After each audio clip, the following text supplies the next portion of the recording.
right, Charles. When and where were you born? Philadelphia, PA. What section of the city? Strawberry Man, What year? 1901. What did your parents do for a living? The father, he was on the trolley cars. My mother, she's a housewife. See, my mother was born in Scotland. But anyhow, in Scotland, it was near Glasgow and Birmingham. What did you do for a living? Well, I worked in the clothing industry, chips and twigs. First was men's shirts and then boys' clothing. What was the Depression like? How difficult was it to live? To me, it was all right. I was never without a job. Went right on through it. Do you remember seeing the soup kitchens?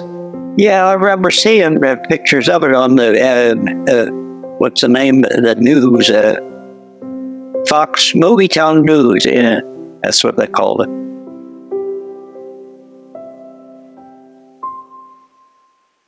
And when were you married?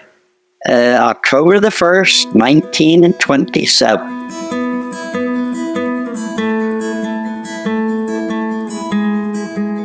You have here a receipt from the Hotel Pennsylvania in Burholme, PA. It's dated October 1st, 1927 until October 3rd, 1927. This was obviously your receipt for your honeymoon. I found this interesting that a 3-day stay in this posh hotel only cost $15.20. Memories. What were some of your hobbies? Hobbies? Yeah. Oh, I always liked, before television, I liked radio. I always enjoyed that. The early radio. I had crystal sets way back in when we lived on Taney Street. Like when I was about 17. I know about 20 I got. Yeah. So these were old-time radios that you used the crystal to tune in to a radio station. Yeah. They got the best spot that you could get on the crystal. And that might be a very good one. Then I had a pair of Baldwin earphones. I could put that in a cut glass dish that my mother had, and you could hear it all over the room. So what did people do for fun back in the 30s and 40s? I used to love the movies. I went to a lot of movies, yeah. I liked them. I couldn't get enough of them. Oh, Amelia! Amelia! Come on back, I'll drive you.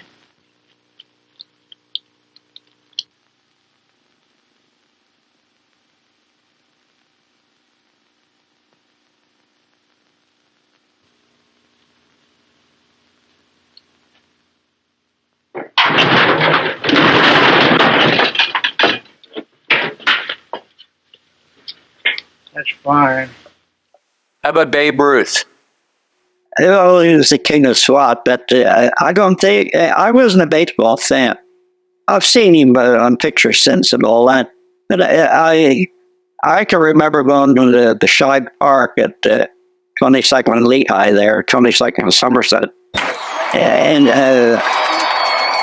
well, that's years and years ago. I went with my father once or twice, and they had a rooftop, the houses, and how to put to keep the people off the roof because the roofs might have fell in. We're terrible. Yeah, Shibe Park, I was a busy place. You could go there in a open summer car, trolley car.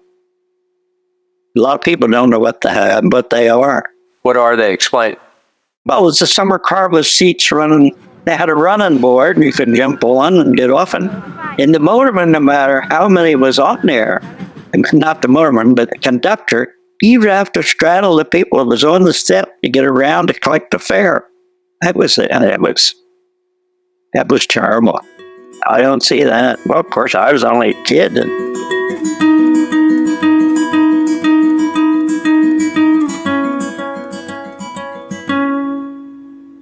Do you remember the Earl? Earl Theater?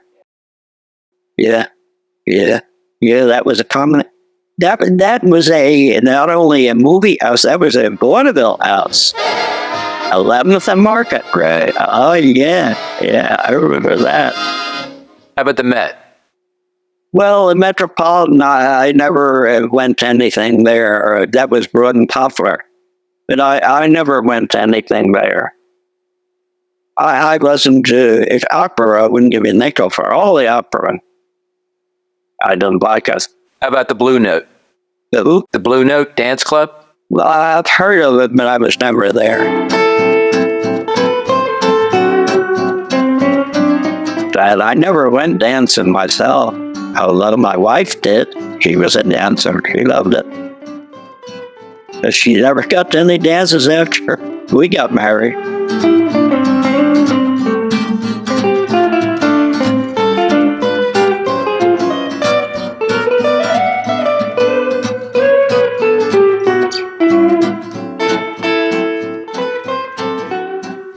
Okay, President Roosevelt. What do you remember about him? He was an ace, as far as I was concerned. He made them all sit up and take notice. He did a lot of good. He really did. He really did a lot of good. You're referring to the stock market crash. The way he handled the bank situation, he closed the banks, and some people lost little and some lost a lot. But it took hold of everything and brought it to a standstill so they could go on from there and rectify all the mistakes that have been made.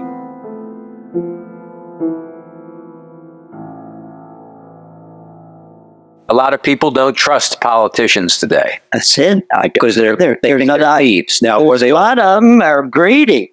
Were they always that way? I think so, yes. It was just less well known. Yeah, they were. They were always trying to better themselves. If they have to step on you, they don't mind that. Good morning. The network will now begin its broadcasting day. Do you remember when television first came about? Well, the first TV I saw was Joe Watson's father had it. It was like a 7-inch. No, it was a little bigger than that. About 10-inch, I get. And he thought that was the best, that it would never get any larger.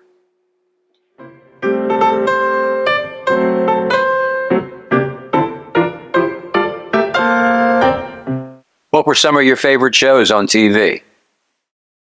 Well, Amos and Andy, that was one that was very good. Silver McGee and Molly, that was a good one. They had the closet that fell apart when he opened it. Where to look for it, dearie? Oh, I know where it is. It's right here in the hall front. I got to straighten out that closet one of these days. All right, how about some of the comedians? Jack Benny. We had a car, my father had a car just like the car that Jack Benny always talked about, a Maxwell. We had one like that. Okay, start the car, Rochester. Yes, sir. Let's talk about the cars that you had. Oh, it's too many. Ones that stand out in your mind. Well, I like the 56 Olds. We got that in the 55. And that was the car that Joan wore it out at the end. That car, she couldn't mess with the gear. She couldn't accomplish that.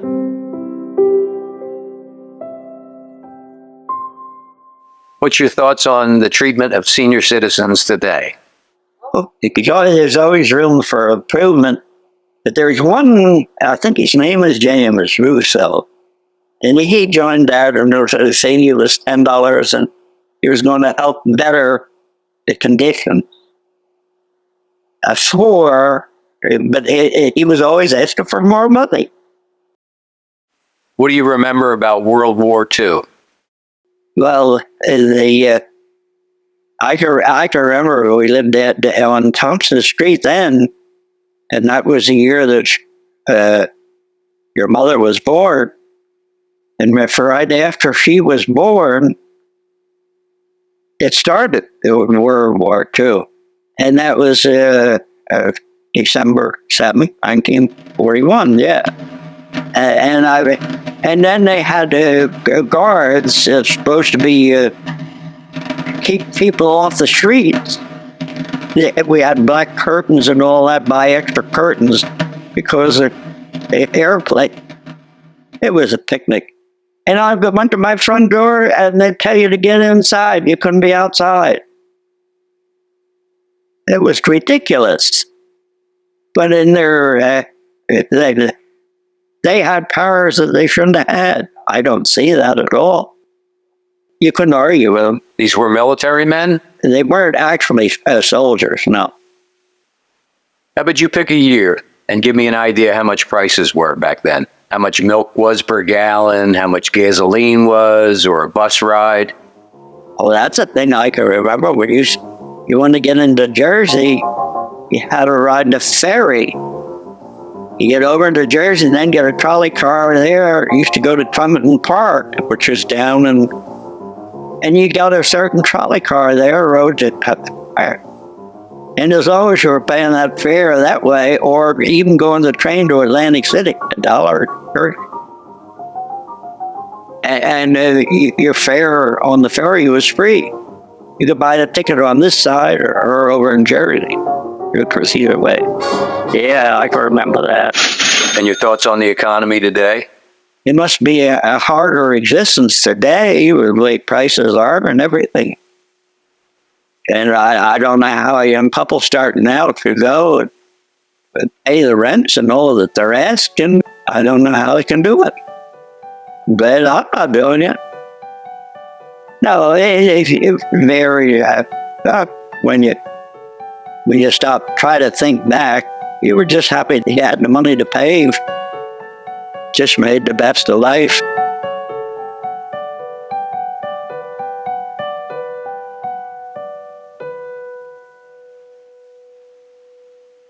You smoke cigarettes? Although I smoked too much, I don't anymore. I haven't smoked for, I guess it's 9, 10 years. Nothing. Stop cold turkey was the best thing I ever did. When did you start smoking? When I was 15, on a cigar. Otto Eisenlohr cigar. Light up a lucky. It's light up time. Be happy, go lucky. It's light up time. How about retirement? How did you adjust? Well, it was hard at first. But I appreciated having nothing to do. And maybe I overdid it. I don't know. Maybe that's the reason I'm living still. But it was easy to get used to. And I missed the work. I think I went off too early. It allowed you to work beyond the 65. It would have been better off for me. What was one of the happiest times of your life? I was happy going back and forth to the shore when they were all down there. So this happy memory down the shore that you're referring to is Cape May, New Jersey. Yeah. So your wife Catherine's parents had a vacation home at the Cape May beach. Oh, yeah. And your whole family would make this trip to Cape May? Oh, yeah, I remember all that.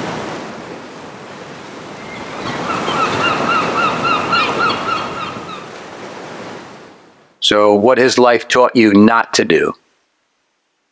I didn't like to live to accept any big price.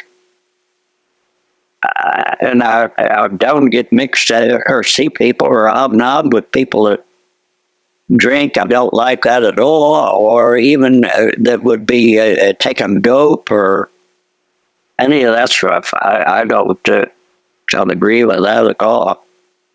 All in all, your life will be what you made it or helped make it. What do you think is the most significant achievement in your life? The fact that I'm still alive at 85 and a half. I never expected to last this long. Outlived my wife Well, in July 17th coming up, she will be gone 10 years. And to live alone after that was quite a feat. It was quite a feat.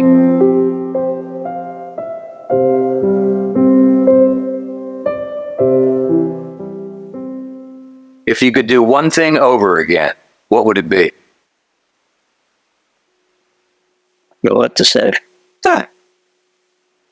Well, for one thing, if I had to do over again, I would be more daring. I wouldn't have been as bashful as I'm back. I'd like to have a little more nerve than what I had growing up. But, and then when you have 6 kids, that's a hold down. You always could fear you could lose your job, you know what I mean? And, well, that's the kind of things that buried me. Is there anything you can attribute your longevity to? I don't know. Don't overdo anything is the best I can say. And live moderately and don't drink. Don't do anything to excesses.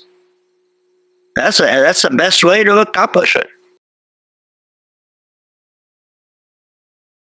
It's the best way I could describe that, I think.